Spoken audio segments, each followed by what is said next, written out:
तो हेलो दोस्तों, कैसे हैं सब लोग। आई होप आप लोग बढ़िया होंगे। तो फाइनली वॉर 2 का टीजर रिलीज हो चुका है, जो कि 2025 की one of the most anticipated Hindi movies में से एक है। तो काफी सारी चीजें हैं बात करने के लिए, एक एक करके सब पे आएंगे। लेकिन सबसे पहले बात कर लेते हैं मूवी की रिलीज डेट के बारे में। तो मूवी जो रिलीज होने वाला है वो 15 अगस्त 2025 को, जो कि इंडिपेंडेंस डे का दिन भी है।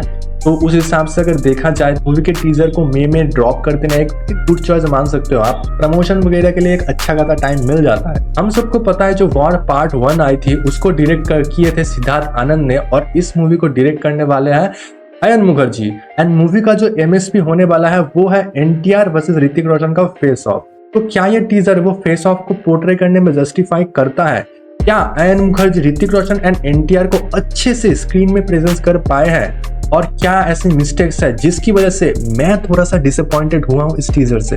तो आइए इन सब चीजों पे बढ़िया से डिटेल में बात करने वाले हैं। तो उसके लिए आप चाहो तो चैनल को सब्सक्राइब कर देते हो।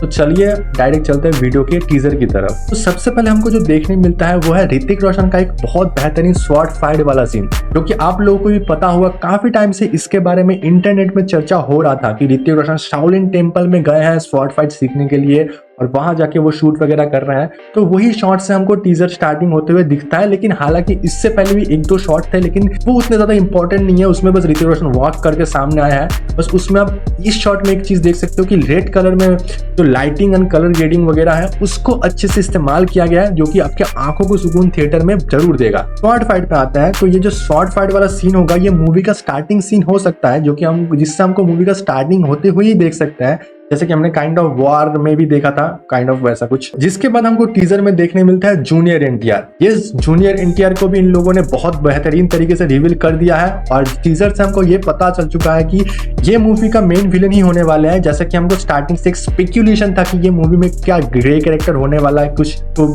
टीजर साफ कर देता है कि हाँ ये होने वाला है मेन विलन ही। जो कि अगर तुम टीजर के स्टार्टिंग के वॉइस ओवर को ध्यान से सुनोगे तो तुमको पता भी चल जाएगा कि हाँ वो बता रहा है कि ऋतिक रोशन मतलब बेहतरीन एजेंट है स्पाई यूनिवर्स का, मतलब वो मार देगा बेसिकली ऋतिक रोशन को। तो ऐसा ही कुछ इन दोनों के बीच का रीजन क्या होगा वो हमको अभी मूवी में या फिर ट्रेलर में आगे जब हम ब्रेक डाउन करेंगे तब पता चलेगा। लेकिन खैर अब बात कर लेते हैं जूनियर एनटीआर पे। तो जूनियर एनटीआर से मैं काफी ज्यादा डिसअपॉइंटेड हूँ। हाँ भाई, मतलब अयन मुखर्जी ने बंदे के लुक्स के ऊपर कुछ भी काम नहीं किया है। एक तरफ आप ऋतिक रोशन को देख लो, इतना हैंडसम, जो कि अपने एक्टिंग के अलावा सिर्फ और सिर्फ अपने लुक्स की वजह से जाना जाता है। वही उसके ऑपोजिशन में जब आप जूनियर एनटीआर को देखते हो भाई फील ही नहीं होता, वो जो एक कॉम्पिटिटिवनेस आता है वो नहीं फील होता। जैसा कि हमने वॉर पार्ट 1 में देखा था कि टाइगर भले ऋतिक से जूनियर था लेकिन वो कंपटीशन फील हो रहा था। लेकिन इस टीजर से वो मुझे कहीं मतलब थोड़ा सा मिसिंग लगा, आप मान सकते। और एक तो ये लुक्स वाली बात हो गई, और दूसरी जो चीज मुझे बहुत बुरी लगी वो थी वीएफएक्स। यस, अयन मुखर्जी जिसने इससे पहले ब्रह्मास्त्र जैसी मूवी को बना के रखा है, उससे आप इस लेवल की वीएफएक्स एक्सपेक्ट तो नहीं करते हो।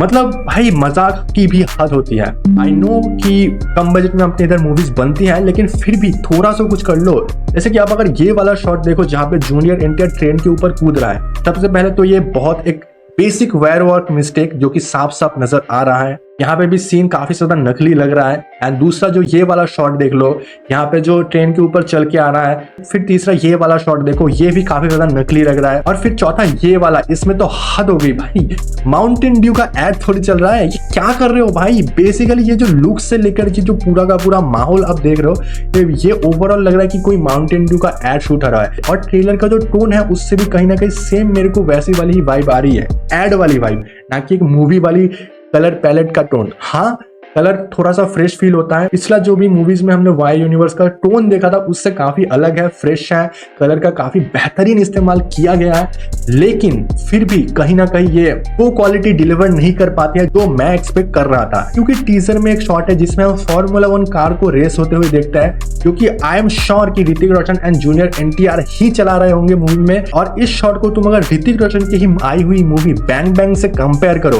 तो भाई दिन और रात का फर्क है। उसमें क्या लग रहे थे ऋतिक रोशन जब वो हॉट व्हील बोल रहा हूँ, मतलब वो फॉर्मूला 1 कार को चलाते हैं, वो जो एक बढ़िया लग रहा था। इसमें कहीं ना कहीं वो जो गाड़ियां वगैरह है वो कहीं ना कहीं कार्टूनिस्टिक लग रहा है और बहुत ज्यादा नकली फील हो रहा है। इसमें और एफर्ट दिया जा सकता था। और गाड़ी से याद आया, हाँ, जैसा कि हमने वॉर 1 में काफी सारे bike chase scenes, car chase scenes देखे थे, इस मूवी में वैसा ही कुछ होने वाला है। लेकिन इस मूवी के कार चॉइस को लेके मैं काफी ज्यादा डिसअपॉइंटेड हूँ। भाई बजट कम था, क्या था मुझे पता नहीं, लेकिन ये भाई दुनिया में इतने बेहतरीन कारी है, यही कारी को क्यों यूज कर रहे हो भाई? एस्थेटिकली बहुत ज्यादा बेकार लग रहा है मुझे, तो मैं डिसअपॉइंटेड हूँ भाई। इसके लिए तुम मुझे पता है मैं छोटी छोटी चीजों पे डिटेलिंग पे जा रहा हूँ, इसके लिए तुम मुझे अगर कुछ बोल सकते हो तो बोल लो, लेकिन भाई तुम खुद सोचो दुनिया में कितने ज्यादा गाड़ी है। ठीक है भाई, मतलब ठीक है, एक लैम्बोर्गिनी ला लेते उससे बेटर लगता भाई, कुछ भी कर लेते बेटर लगता। ये जाने दो, इसको भी जाने दो। लेकिन जो चीज तुम जाने नहीं दे सकते वो है ऋतिक रोशन और ऋतिक रोशन। अगर कोई मुझसे पूछे कि टीजर में सबसे ज्यादा क्या पसंद आया, वो है नहीं ऋतिक रोशन नहीं, कियारा आडवाणी। हाँ, मूवी में कियारा आडवाणी भी है और भाई बहुत ज्यादा हॉट लग रही है कियारा आडवाणी, तो मुझे आए ठीक है। I know Siddharth Malhotra, okay, अरे मजाक से हट लिया, मतलब ऐसा कुछ नहीं है। ऋतिक रोशन मुझे बहुत ज्यादा पसंद आया है और उनका जो एंट्री है वो क्वाइट ऑपोजिट हमको देखने मिलने वाला है इस बार।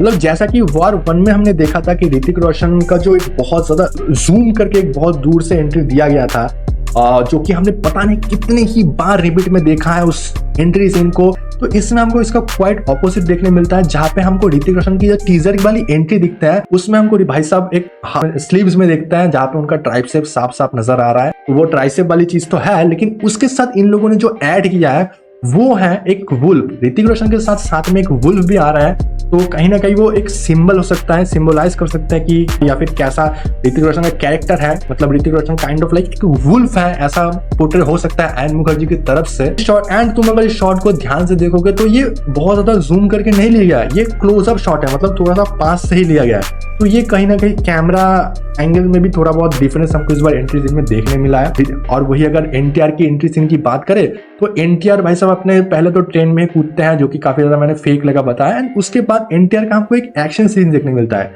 जो कि क्वाइट शॉकिंग था एंड जिससे मैं थोड़ा बहुत इंप्रेस हुआ हूँ बोल सकते हो। तो मतलब तुम अगर देखोगे इससे पहले वायरस में जो भी मूवीज आए हैं, जैसे कि टाइगर ले लो, पठान ले लो, जो भी वार ले लो इसका वाला, तो उसमें हमने ज्यादातर क्या देखा है, hand to hand normal combat जो होता है, फास्ट मूवमेंट वाले कॉम्बैट। लेकिन इस मूवी में तुम अगर देखने जाओगे तो भाई ये एनटीआर क्योंकि साउथ से है तो ये साउथ के ऑडियंस को कैटर करने के लिए पता नहीं, लेकिन इन लोगों ने स्लोमो में एक्शन किया है भाई।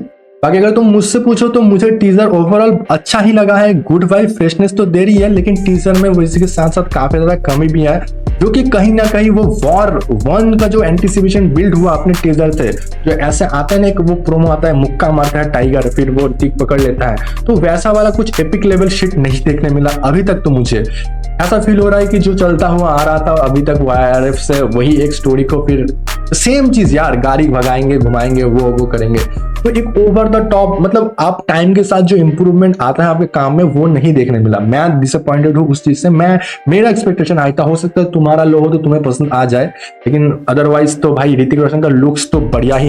बाकी सीधा आता है एंडिंग में, तो बेसिकली अगर टीजर के एंडिंग शॉट की बात की जाए, इस बार एन मुखर्जी ने जो चॉइस किया है वो मुझे वापस से काफी ज्यादा फैसिनेटिंग लगा बोल सकते हो, क्योंकि इससे पहले हमने जो भी फाइट सीन्स देखा है, क्लाइमेक्स वगैरह, वो घर में ही शूट हुआ है कोई ना कहीं। पठान का ले लो जॉन के साथ घर में, और फिर टाइगर में ले लो एक बहुत बड़े महल में, यहाँ तक वॉर 1 का भी एक बहुत जो बंजर इलाका है उसमें एक जो महल होता है उसके अंदर। लेकिन इसमें इस बार एन मुखर्जी ने एक अलग टेक लिया है, जिसमें हम देख रहे हैं एनटीआर एंड जो ऋतिक का जो फाइट हो रहा है वो बर्फ में हो रहा है, जो ये मैं टेक से काफी ज्यादा फैसिनेट हुआ हूं। लेकिन बस इसका एग्जीक्यूशन और बेटर हो सकता था, क्योंकि सेट क्या पता नहीं ये रियल लोकेशन सेट मेरे को भाई बहुत नहीं, क्यों ऐसा अजीब लग रहा है, रियलिज्म वाला फीलिंग नहीं आ रहा है इस शॉट। क्रिएटिविटी के लिए क्रिएटिव चॉइस है, इसमें बर्फ के अंदर फाइट वाइट होगा तो ठीक है, बाकी आपकी मर्जी, आपका पैसा, अगर आप जा रहे हो तो मूवी को देखने जाओ, क्योंकि ट्रेलर तो अभी आना बाकी है, काफी सारी चीजें इंप्रूव होगी मुझे पता है। टीजर में से सबसे ज्यादा तुम्हें कौन सा पार्ट या फिर कौन सा स्पेसिफिक चीज ज्यादा पसंद आया, तो मुझे कमेंट में बताओ। आई वांट टू नो कि तुम्हारा क्या ओपिनियन है इस बारे में।